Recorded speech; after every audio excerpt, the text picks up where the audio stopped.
I think we have one vacant chair left here.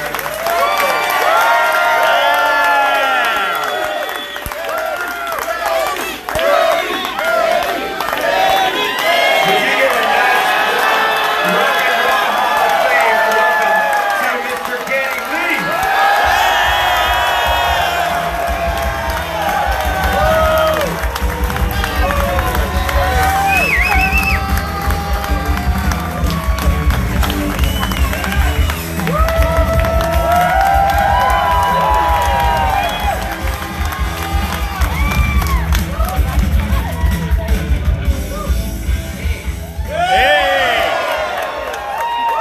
How do you like my new band? Ladies and gentlemen, what a pleasure it is to be here. And our job, Nick and our job, is to ask questions of Geddy. But before we get on to the bass, I'd like to ask you a question I've been meaning to ask for a very long time, Geddy. Okay. When I first started production out in England, I was pretty much a pop record producer. I produced things like Pass the Dutchie from D Left. And I got the call to come and meet with Rush and talk about making a record with them. I'd barely heard of Rush in England because I'm a pop music guy. And the only rock records I'd ever worked on were Tigers of Pantang, Newcastle, and Gary Moore, who was. It wasn't a huge. I didn't have huge rock credentials. So, Geddy, I'm very curious to know why on earth did you hire me? Peter, that's a question I've asked myself. Actually, the truth of the matter is we were on tour with Gary Moore at that time. And he had one song in particular, of course, the name of the song escapes me, but Gary played me... It was Empty Rooms. Empty Rooms, that's what it was. And he played me the version of the song before you produced it, and the version of the song after you produced it, and we were impressed.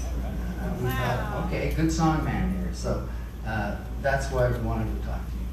It was all down to Gary. Gary had good things to say about you, and of course, as you know, rest in peace, he was one of the great, great guitar players.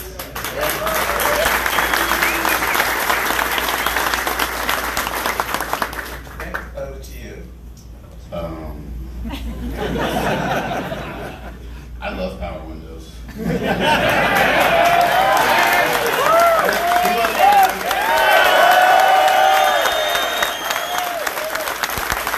I was a teenager listening to Power Windows, and I just loved it. I loved the way it sounded, and I thought it was such an awesome record, like all of you guys do. Actually, a lot of diehard Rush fans didn't like the sonic quality of Power Windows. It's so different to what had gone before. But I liked it, so. That's all that matters. I liked it too.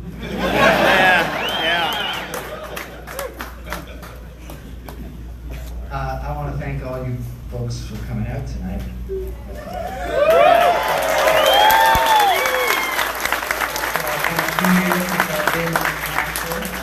It's nice to be back and nice to see a variety of Rush shirts out there too.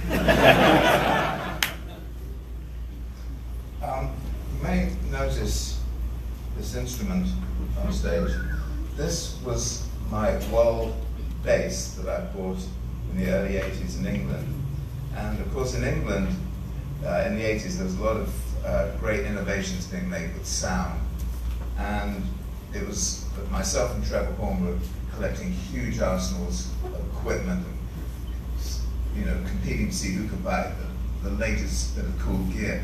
Well, the world bass was something I really loved at the time, and when the band came into England, we were recording at Richard Branson's studio called The Manor, and Rush brought all their massive amounts of equipment, roadies, guitar techs, and so forth. But I always had in the back of my mind, I'd like to hear this bass with this band. And do you remember why we ended up using the wall? Well, we were working on a song called The Big Money. Yeah. And I pulled out the Rickies, and you know, it's kind of a snappy little tune in terms of the bass part, and the Ricky just sounded stiff. You know, it didn't have enough kind of snap to it. You know, it was almost a little too heavy for that. Didn't song. have the articulation. Yeah. And so we went through at that time I didn't carry a ton of basses, maybe 4 or 5 basses around with me. And we went through all of them, and it wasn't quite happening. And then you suggested I try the wall, and I'd never played a wall bass. And, it just sounded great, and Jimbo got a great tone out of it. Yeah. And we ended up using it on, I don't know, at least 3 songs that I can think of. Grand Designs, and I'm not sure if we use it on Mystic Rhythms or not. I don't remember, but there was a few songs. Yeah. But anyway, and then I called up the people who made your bass, and I went to see them, and they made a bass for me that I used on tour, and it kind of went into this wall bass period. But, which is illustrated, my wall basses are in this book. You know, the book is divided into a whole bunch of chapters. Most of them deal with vintage instruments from the late 40s, early 50s, right through to the mid 70s. But there's a chapter where you guys make an appearance, and that's a chapter that I call my favorite headaches.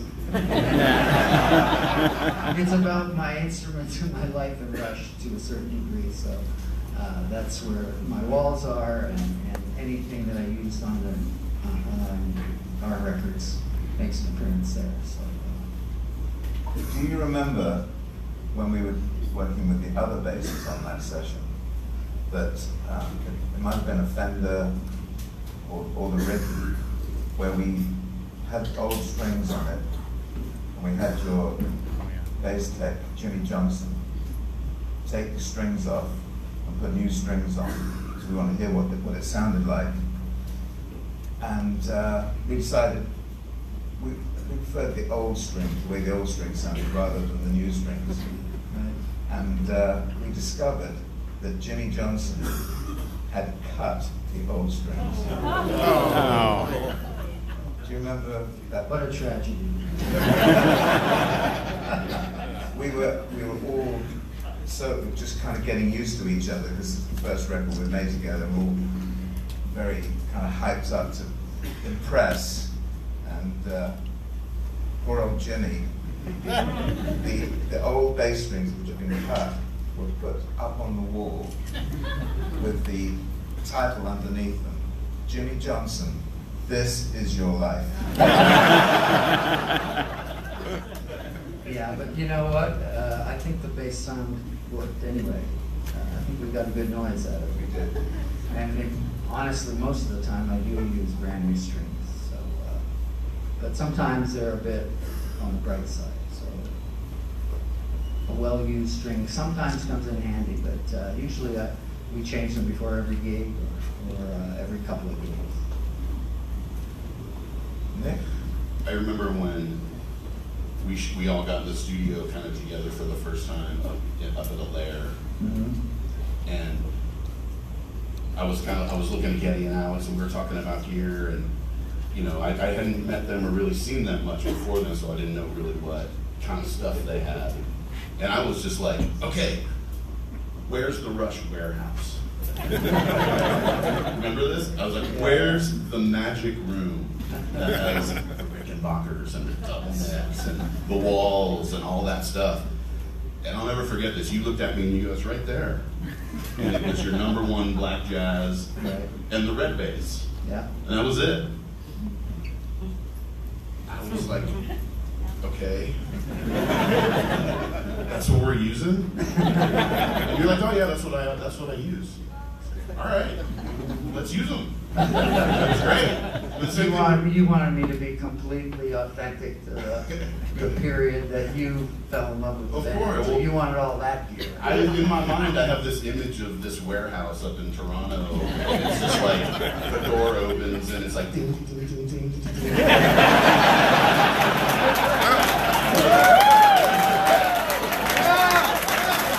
And, you know, the doors Yeah, slowly opens. that exists. You know, I was thinking there would be mannequins with the robes on. The robes are there, Stacks of 24/7. high watt cabinets and weird drones and there wasn't none of that. Yeah, it's like you said, it's like Area 51. You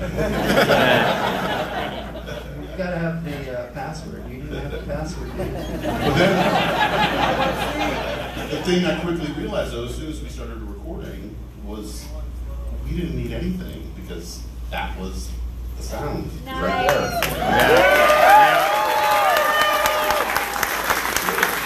Well, I talk to young bass players all the time, and you've had this, you guys have produced how many bands between the two of you, and how many young musicians have come up to you and say, I want to sound just like Jimmy Page, or I want to sound just like, and I tell the story because I had produced some bands, when I was younger, and they would bring in examples of how they wanted to sound, and I have to try to explain to them that, you sound, this is where your sound comes from. You can get close, you can set the amp the same way, you can fine tune it any way you want, but you're never going to sound like Jimmy because Jimmy's Jimmy, and Jimmy sounds like Jimmy.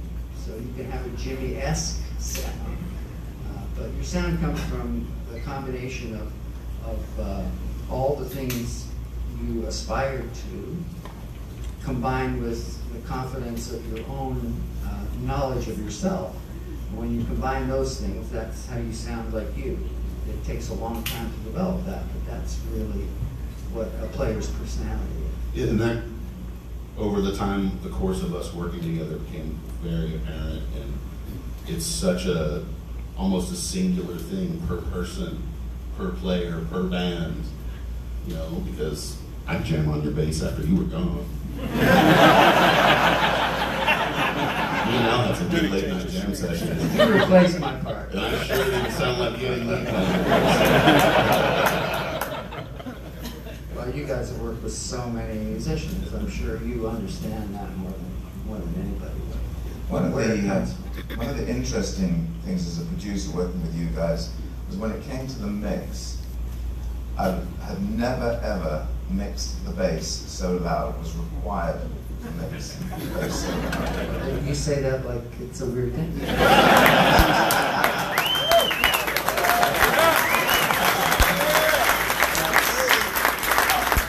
I have to say though, as I look back and listen to the records, thank God we did.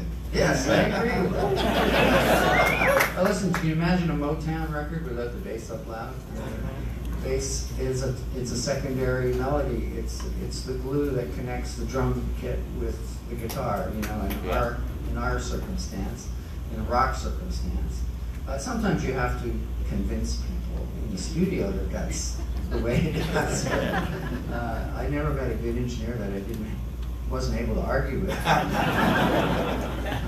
But no, it's and one of the great things about being a bass player is that you walk the line between the rhythm section and the guitar and the upfront part, and you also try to support the vocal, and that's what I always viewed my job as.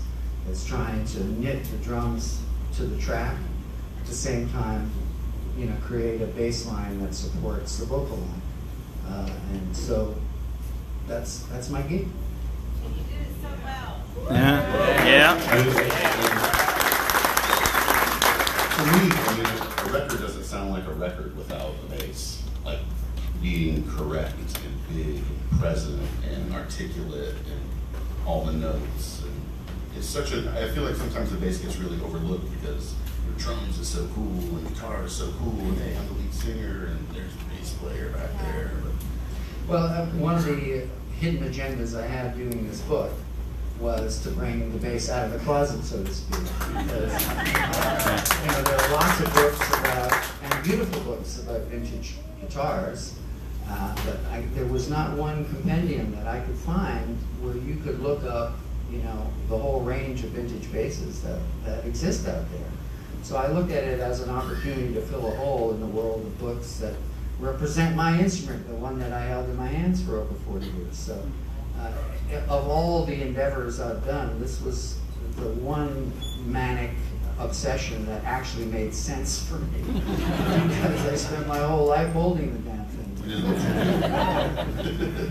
So and the way the book is unfolded, in a sense, tells a kind of different story of the evolution of popular music, but from the perspective of the bottom end, you know, the perspective of the role of the bass player. So that was a fantastic learning experience for me, and one that I was really happy to share in this book. And it is a journey. I mean, I don't know about you guys, I've never seen a book like this book before. Yes, And, quite remarkable. you know, I play the bass, and I've been obsessed with bass for years and years and years, and I love basses. I've learned so much from reading it and just looking at the pictures of things I never even knew were out. I didn't know you could get a Firebird bass. It's called the Thunderbird. Or Thunderbird. Yeah. I didn't know you could get a Thunderbird in all those colors. Yeah, well, they're hard to find, believe me. Yeah. I'm sure there's some guitar nerds out there that know that.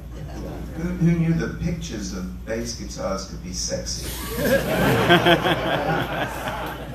Well, you know, if you're going to do a thing, do it properly. And, when we started to talk about the photographer for the book is a guy named Richard Sibbald, tremendous photographer, and someone who I've used to shoot Rush and have done some projects with me in the past.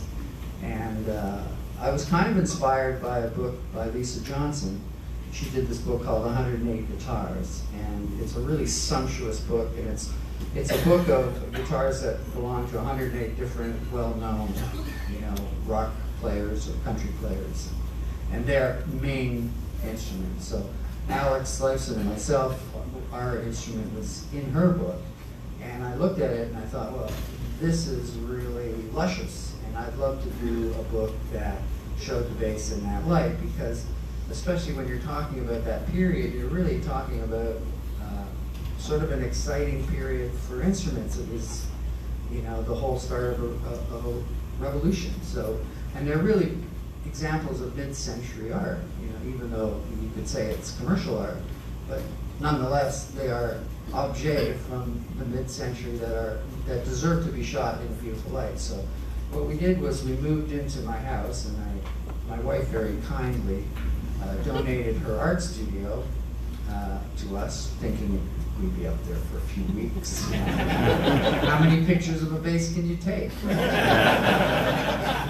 Well, 8 months later, and 30,000 photographs later, we kind of emerged and went, okay, what do we do now?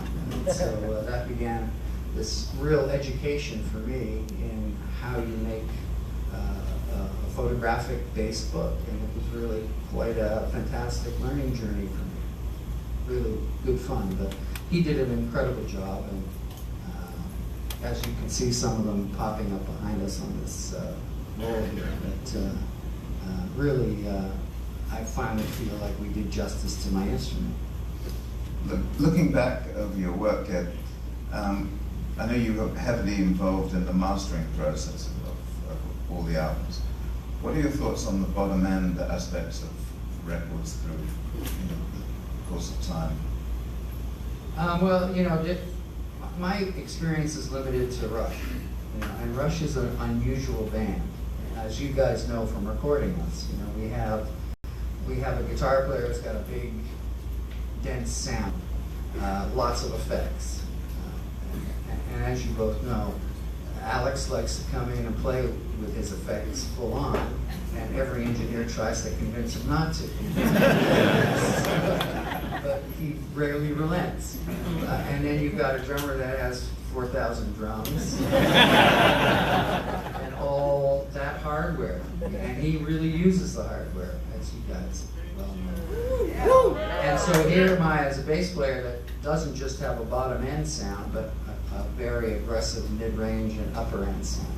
So how do you put all that together? And inevitably going to be arguments between the top end of my bass sound and Alex's guitar and the hardware of the cymbals. So that's always a juggling act, and it's a constant refining of that sound until we even get into the mastering room, where we're still trying to pull out certain frequencies to make that work. And it's kind of a tough job. And Nick, you've mixed Rush, and you mixed Clockwork Angel, so you know exactly what we're talking about. It was tough. It was definitely tough to fit all of that energy and all of that stuff into 2 speakers. It's tough with any record, but with Rush, with Neil and Alex and yourself, it's all gonna be loud. It all has to be loud, That's right? I want to hear the bass, and I want to hear the guitar, and I want to hear the drums. Yeah, everything should be up. It's all gonna be loud. How does that work? I'm still trying to figure it out, man. It's hard. Okay, I got a Facebook question for you. Okay. On your journey of the book, what was the first bass that started the journey, and what was the last bass that ended the journey? Good question. Good question. So what happened was I was in rehearsals in LA. I think it was 2012, something like that. And a local music store had contacted my management and said, look, we have a little mini Hall of Fame thing. We'd like a piece of Rush gear for the Hall of Fame. Is there something Geddy would part with? And if he would part with something, we would be willing to give him a couple of vintage instruments. And one of the instruments was a 1953 Fender Precision bass. Now, I was not a collector of basses at that time. I only used instruments that I felt were in aid of me developing my own sound. I was obsessed with the way I needed to sound, and anything else that didn't fit that soundscape was a distraction, so I stayed away from that. But when that offer came through, I started thinking about, I didn't really know anything about what was going on in the early 50s, especially for Fenders, which, my very first good bass was a 68 Fender Precision. So I started doing some research, and for me, that's a dangerous thing. Being an obsessive collector of many different things, I started looking into 53 Precision bass and realized that the first Precision bass, which was really the first commercially available electric bass, came along in 1951. And so I said to my tech Scully, I said, wouldn't it be cool? And he's like, here we go. Wouldn't it be cool to, maybe get a dozen basses, one that represents each of my heroes from the past, like a Hofner 501 violin bass like McCartney used, a 4001S Rickenbacker like Chris Squire used, an EB3 like Jack Bruce used, almost any bass like John Entwistle used. He used almost every kind of bass. And that's sort of how it began. And before I knew it, I was down the rabbit hole, and 250 basses later. So. How long was the journey? It was over a few years. It's still right? going on, dude. Still going on. Well, that means Big Book of Bass 2. Yeah. Well, we're now at about 280 of the things, and my wife is starting to get a bit concerned. But it's been a wonderful ride for me because I got really excited about learning about this instrument, and I wanted to share what I was learning, and I wanted it to happen in a conversational way, like we're here today talking about bass. And so that's the tone that I was after in the book, and I feel really happy that I think we accomplished that, and did some justice to some lesser known brands as well as some of the bigger known brands. But when you're a collector, it's really never over. There's always something else you're looking So for this version of the book, what was the last one? What was the last bass? for. I think the last profound bass that I acquired was a 1963, two of them actually. And I had looked forever for, you know, just to give some context to this, collectors of guitars and basses, it's all about custom colored ones. You know, they're the rarest because they're custom orders. So I couldn't find a foam green Fender bass, and I was driving myself crazy looking for it. So I finally found one in LA that was pretty beat up, but it was authentic. And within a week, I found a second one. So it was like a magic week. So that was, I think, the last important piece that I got for the book. Have you played every one of these basses? Yes, I have. Have you played it through amps? Not all of them, but all of them through my studio setup, yeah. Because we've talked about this before, and for myself, like, if I get an instrument, a guitar or a bass or whatever, I never plug it through an amp. Right. I always just sit and play it. And I remember us talking about that before. Yeah. Well, it you can feels feel great, it. and you can tell, I mean, with guitars, before you plug it in, you know if it's a good guitar. Yeah. You can hear the thing resonating. Bass is a little more difficult, but it's, you know, kind of true. But the great advantage I have in having a collection like this is you can A/B everything, you know, back to back to back to back to back. So I really wanted to understand, and one of the driving forces behind this collection was I had this 1972 jazz bass, which I bought in a pawn shop in Kalamazoo, Michigan, many, many years ago. And I paid $200 for it, no case. It came with a cardboard case. And because I was a Ricky man through and through back then. So when I picked up this jazz bass, I thought, well, this is kind of cool to play just for fun. And I didn't really use it on a record until Moving Pictures. And I tried it on, I was having trouble with my Ricky in Moving Pictures, and so on the song Tom Sawyer, I used that bass, and everyone today still thinks it's the Ricky, but it's actually that Fender jazz bass. So, Because you played the Rick in the video. yeah.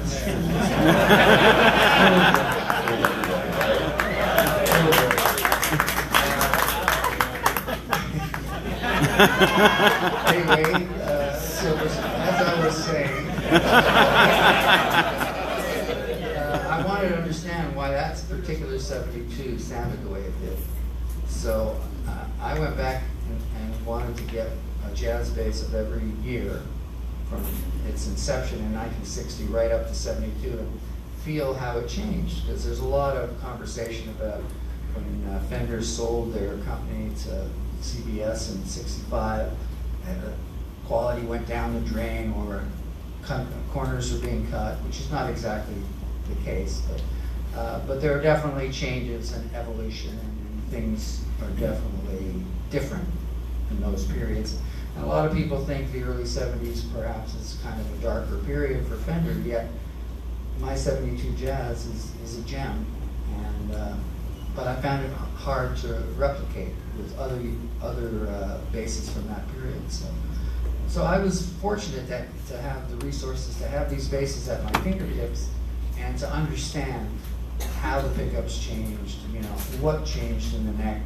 And through that journey, I fell in love with the pre-CBS jazz bass necks because they're just amazing to play. And so now I'm slowly going from my 72 Jazz as my #1 to the 62 Jazz that I'm really loving. And that's the bass I used when I played with Yes at the Rock and Roll Hall of Fame.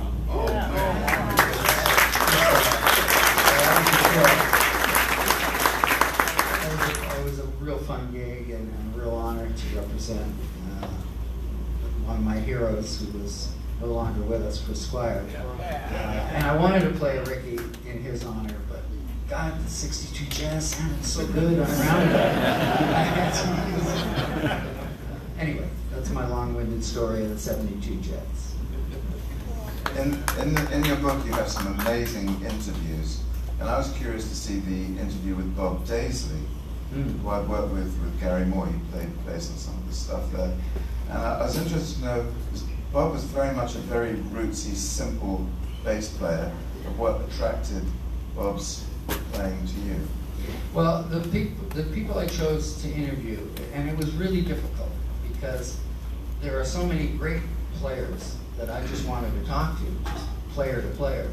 But that really wasn't the concept I was after. I wanted players that had a connection to the book in some way, the connection to the story that the book is trying to tell, which is one of collecting, which is also one of the evolution of the instrument, and one that is people that were connected to the vintage period. So, for example, I wanted to talk to Bill Wyman for a number of reasons, because Bill was, I think the first bass part that ever got me in a garage band was 2120 South Michigan Avenue, Bill Wyman's bass part. And the fact that he pretty much invented the fretless electric bass. He sort of had made it himself with his friend who lived near him. And he was someone that could speak to that period, because he was there. You know, he's a survivor and we've lost so many great bass players. So every person I chose for a reason that connected them to the book. And Bob was one of the very well-known collectors. And he was a mad collector. He still is. And so I met him much later in my career, and we met over, he owned two of Tony Zemaitis' basses, and I was desperate to get a Zemaitis bass. So he very kindly agreed to overcharge me for when I did it.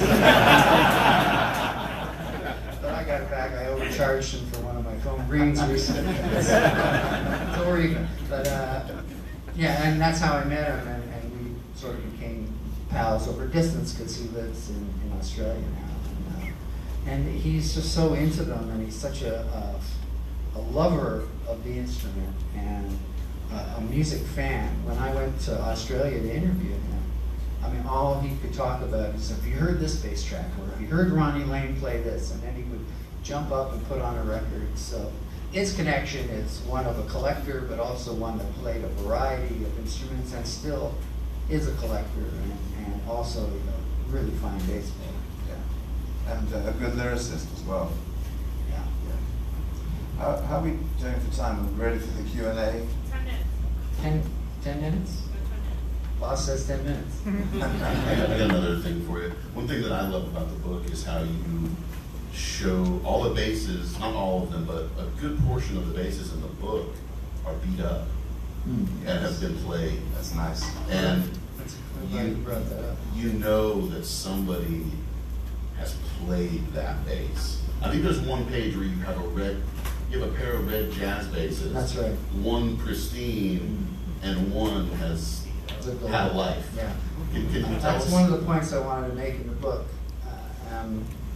So most collectors of things, any kind of thing, you want the thing that was in a time capsule, right? You want that pristine, untouched thing. And guitar collectors and bass collectors are no different. And I'm like that too. There's something really exciting about finding a bass that spent its whole life in a case, untouched, so when you open it, it's 1961 all over again. You can almost smell the lacquer still. Yeah, I know. So it's really, I understand that, but what I got really attracted to was basses that were used by people, and they were their source of joy and their, maybe they weren't famous guys, but they played on the weekends, or they played in bars, or it was their bass. It was, they poured all their love into that bass, and they used it, and it looks like it.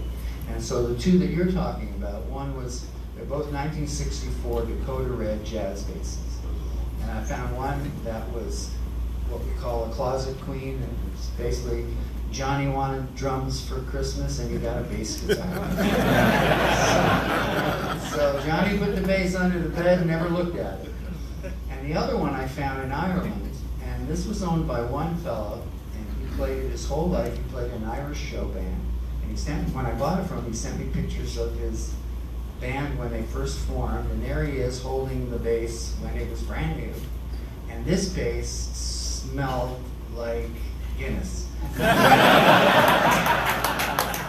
It took Scully, honest to God, it took him about a month to clean up the neck because it had smoke and atmosphere, and oh my God, it was in quite a state.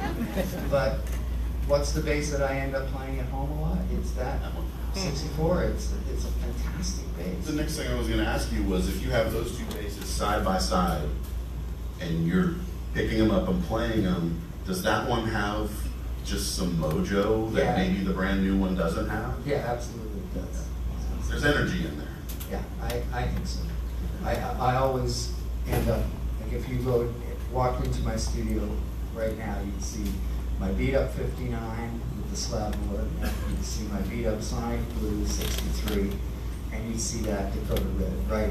Those are the ones I'm playing a lot right now. That's awesome.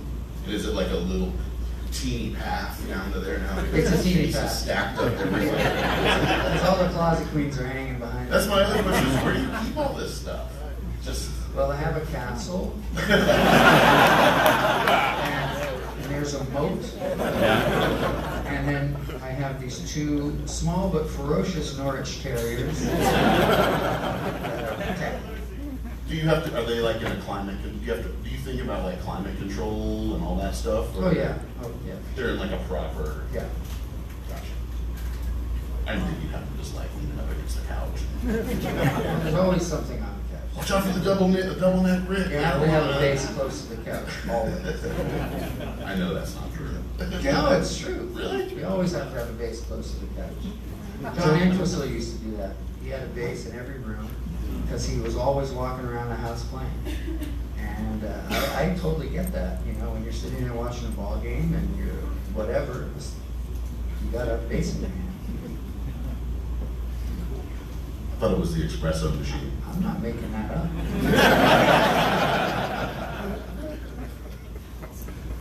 Okay, should we open questions up to the floor? What do you think? Is that something to say? Well, you